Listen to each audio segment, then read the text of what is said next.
com.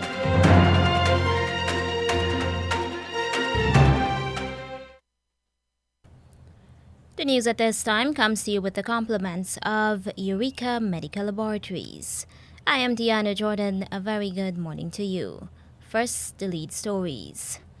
The Guyana Bar Association wants Guyana's constitution amended to end years of stalemate in the appointment of a chancellor and a chief justice. Police are looking for two men in Linden who robbed a businesswoman. In regional news, Barbadian authorities are concerned that adults and children are staying in an institutional home. For the international news, we'll bring to you the latest bulletin from the BBC World Service. The details of these and other stories will be coming up in just a moment. Don't let the fear of contracting the coronavirus disease deter you from seeking the medical care you need. At Eureka Labs, we ensure the safety of our clients and staff with our rigid sanitization routine. This involves the use of ultraviolet lights to effectively rid the air and all surfaces of viruses and bacteria that may be present throughout the lab daily. The light works to rapidly inactivate microorganisms through a physical process that is invisible to human eye. So the next time you need a checkup, don't hesitate to give us a call on 225-7574 to schedule your appointment. And now the news in detail. The Guyana Bar Association, GBA, on Tuesday recommended that the procedure for appointing a chancellor and chief justice be changed. This after failure by the opposition and the government to reach consensus on appointing substantive office holders since 2005. Addressing the opening of the inaugural Law Week, GBA President Attorney at Law Pauline Chase said the time has come to find a better approach to appoint those two top judicial officers. It is therefore inimical to the rule of law that they are acting appointments of our highest judicial officers. The absence of confirmed judicial officers since the amendment of the Constitution for their appointment some 20 years ago is no clear evidence that that system of appointment is not working. It is an embarrassing state of affairs which ought to be corrected with alacrity, as we have seen in other matters. It adversely affects our standing in the world in the Rule of Law Index and as a democratic society. Guyana's constitution states that the Chancellor and the Chief Justice are appointed after obtaining the agreement of the opposition leader. But the opposition leader at any given time since 2005 has never agreed with the sitting president's nominees for those two top judicial posts. That has resulted in them acting in those posts until their retirement. The GBA president lamented the failure of the existing mechanism to produce a substantive chancellor and chief justice. It is therefore inimical to the rule of law that they are acting appointments of our highest judicial officers. The absence of confirmed judicial officers since the amendment of the Constitution for their appointment some 20 years ago is no clear evidence that that system of appointment is not working. It is an embarrassing state of affairs which ought to be corrected with alacrity, as we have seen in other matters. It adversely affects our standing in the world in the Rule of Law Index and as a democratic society. Then President of the Caribbean Court of Justice, CCJ, Sir Dennis Byron, had frowned on the protracted delay in appointing a substantive Chancellor and Chief Justice.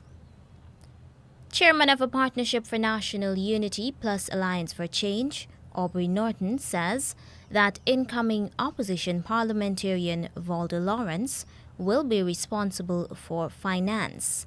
She has been selected to replace Mr. Joseph Harmon, who resigned from Parliament from March 15, 2022.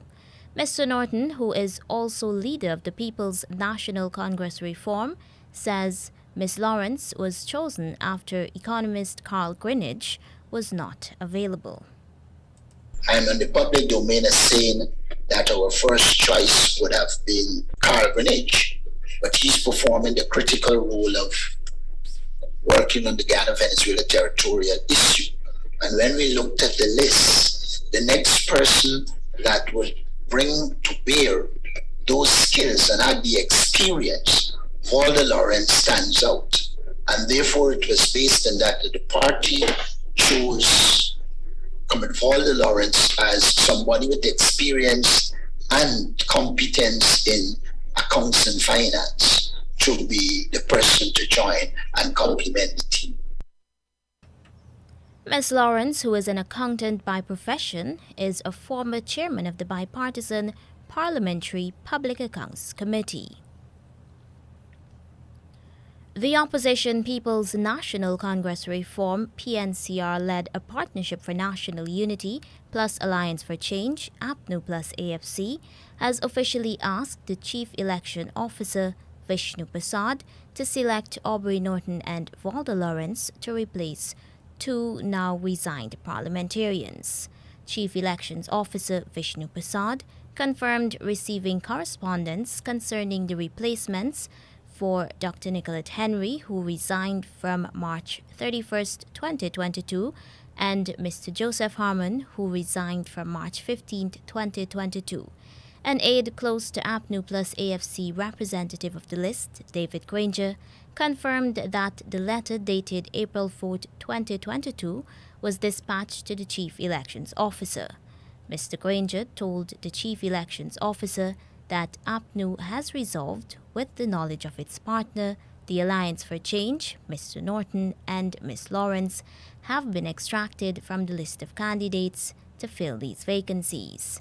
This step ends a more than 2-month-long hiatus over the absence of an opposition leader. The PNCR's recently elected executive has also decided that Mr. Norton would eventually emerge as Guyana's opposition leader. A number of key consultations for the appointment of a substantive Chancellor and Judiciary, Chief Justice, and Police Commissioner, as well as a number of service commissions, have been held up because consultations are required between the opposition leader and the President of Guyana.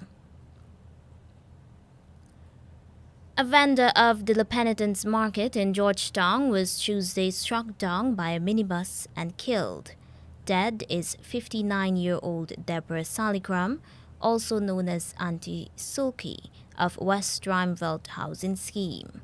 Police say they have since arrested the driver and owner of the minibus, 29-year-old Denzel Abrams of Supplier, East Bank, Demerara. Investigators have so far been told that the minibus was allegedly speeding south along the La Penitence public road while the motorcyclist was proceeding along the same road and reportedly turned into the path of the minibus. Salikram was pronounced dead at the scene by Dr. Singh. A breathalyzer test shows that the minibus driver was not under the influence of alcohol. Police in Linden say they are searching for two men who allegedly robbed a supermarket at Central Amelius Ward. So far, police have recovered a handgun and bullets that one of the suspects dropped after he was knocked down by a vehicle that was chasing him and his accomplice. The businesswoman, who is 37 years old, told police that the robbery occurred shortly before 7 p.m. on Monday. Police say that the businesswoman was behind the counter in the supermarket she operates when the two perpetrators, armed with guns, went into the premises demanding she hand over cash. She reportedly raised an alarm and ran, and the perpetrators then went behind the counter and collected 2 carton boxes with cash and documents and made good their escape. The bandit, who was struck by the car, also dropped the box containing the documents. And now for news in the region. Authorities in Barbados are concerned that disabled adults and children are living in one institutional home. Details from Barbados Today. Concern from top officials of the Child Care Board about a worrying number of adults still living at the Nightingale's Children's Home in Black Rock. The board's deputy chairman, Dr. Carol Jacobs, told Monday's launch of the island's first ever Child Abuse Awareness Month that it's a matter which needs urgent attention. I have several people in their 30s in the Nightingale home with children. And that is really a major concern for us at Child Care Board. And there doesn't seem to be anywhere currently where they can go for management and care. So I just wanted to put that on the table. Minister of People Empowerment and Elder Affairs Kurt Humphrey is equally concerned about the matter, and he made clear Barbados must make better provisions for people with disabilities. He says discussions are ongoing to find a suitable location to address the issue. We were discussing the possibility of using the facility at Sterling for different things, but to build out a facility to be able to help us accommodate adults with disabilities. So that we wouldn't have the situation that we also found ourselves in when we found two relatively young persons with disabilities living on the street. And, it's regrettable that there is almost a direct relationship in Barbados between a disability and poverty, between a disability and abuse, between some form of disability, whether it be physical or mental, and homelessness. It's staggering, and it is unfortunate. It is not something that we should be proud of, but I think we have to name it, shame it, and fix it, Minister of People Empowerment and Elder Affairs, Kurt Humphrey, ending that report from Barbados today. Several CARICOM member states are preparing to throw their support behind the candidacy of Jamaica's Foreign Minister, Senator Kamina Johnson-Smith, to be the next Commonwealth Secretary-General. Johnson-Smith is seeking to oust incumbent Secretary-General Baroness Patricia Scotland. The move comes over the objection of CARICOM's immediate past chairman, Gaston Browne, and Dominican Prime Minister Roosevelt Scarrett.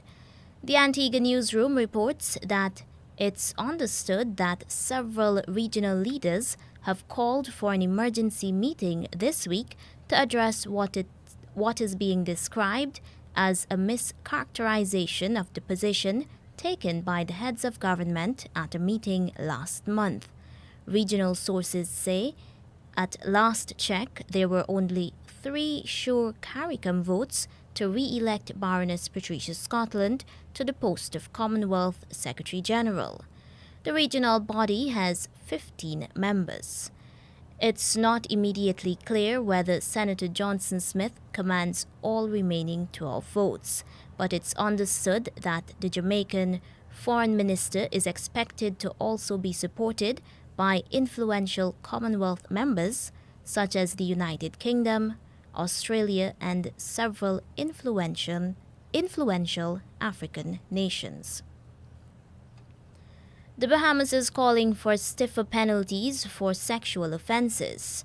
This against the background of a man who was sentenced to 4 years after impregnating a 14-year-old girl. He had entered into a plea deal. This report from Our News Bahamas. Both women kicking off the Senate session by addressing the controversial topic that has garnered renewed interest after a man was sentenced to 4 years in prison after impregnating a teenage girl. The Senate president says the issue does not need to be politicized, as she also called for revision of the law to better protect minors. Societal laws must reflect societal values. What we value, we protect. The vulnerable in our society, from Grand Bahama in the north to Inagua in the south, need to feel protected, need to feel safe, and need to feel empowered.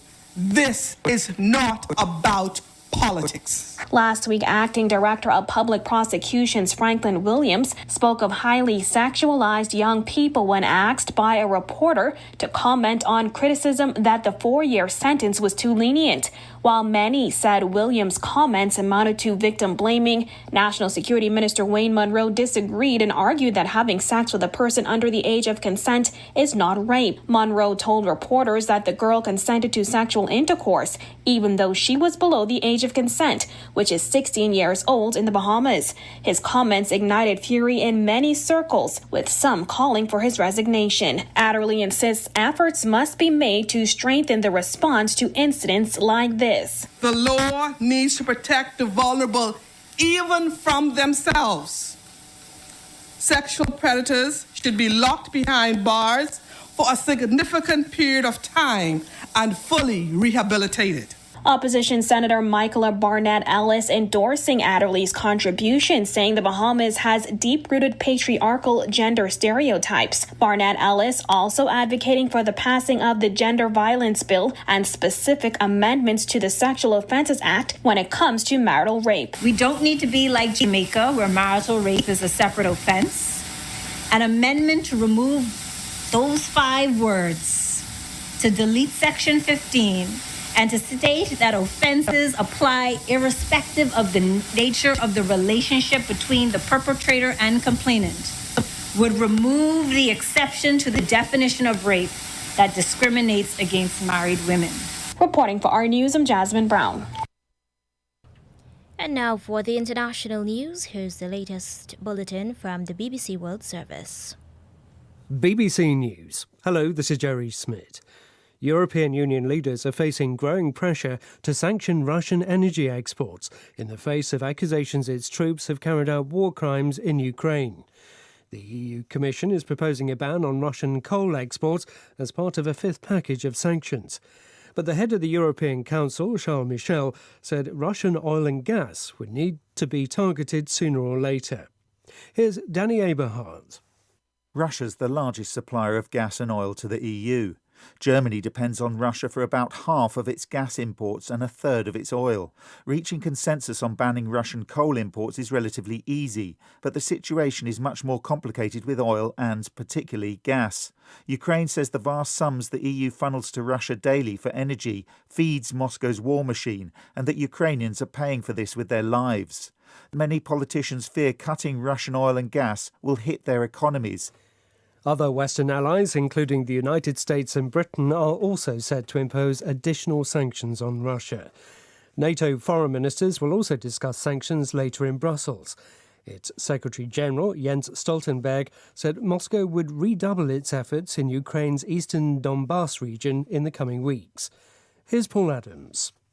Jens Stoltenberg says the alliance must use this window to make sure Ukraine has what it needs to defend itself when the offensive comes.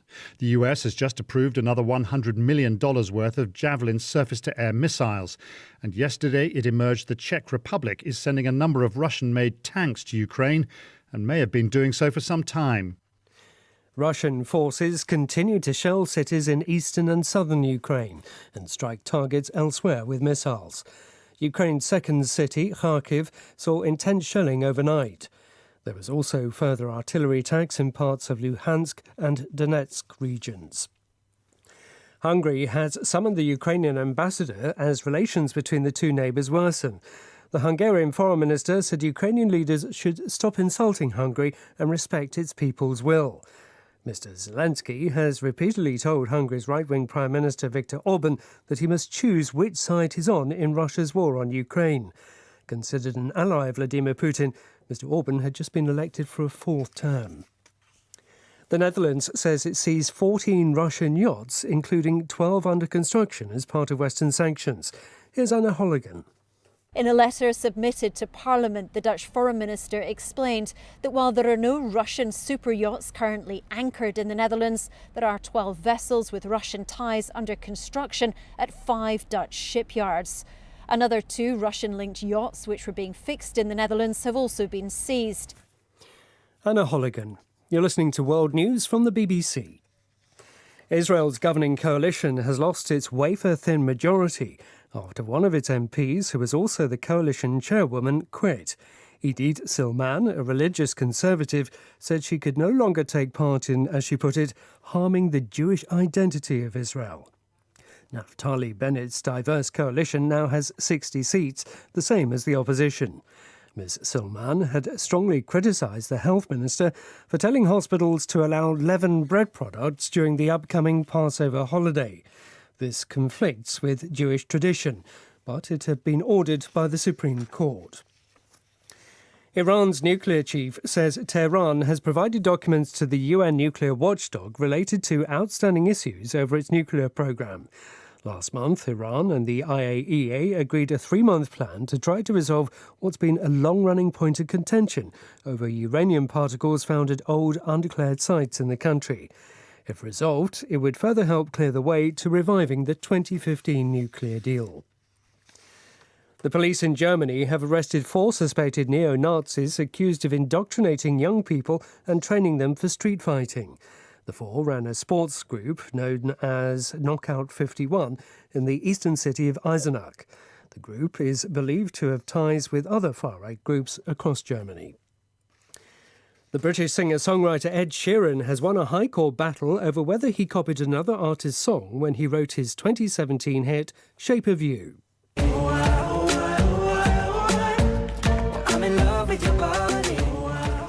Sheeran and the song's co-writers were accused of using a phrase from a 2015 song, Oh Why.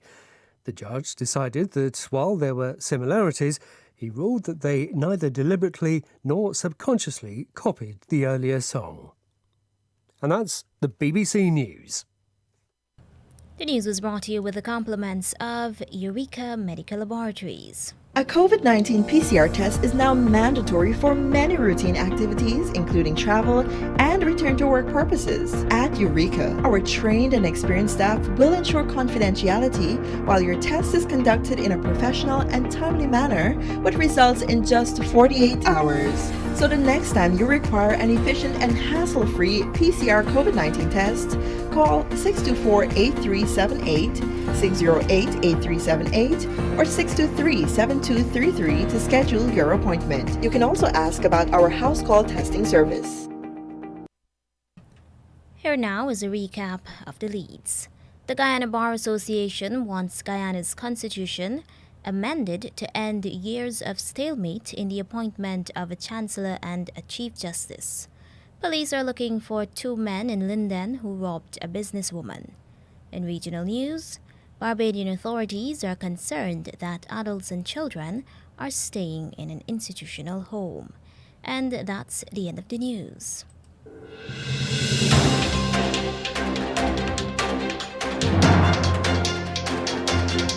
This has been the news, compiled in the News Talk Radio newsroom. For ongoing updates, visit demerarawaves.com, and you can check facebook.com/demwaves and twitter.com/demwaves.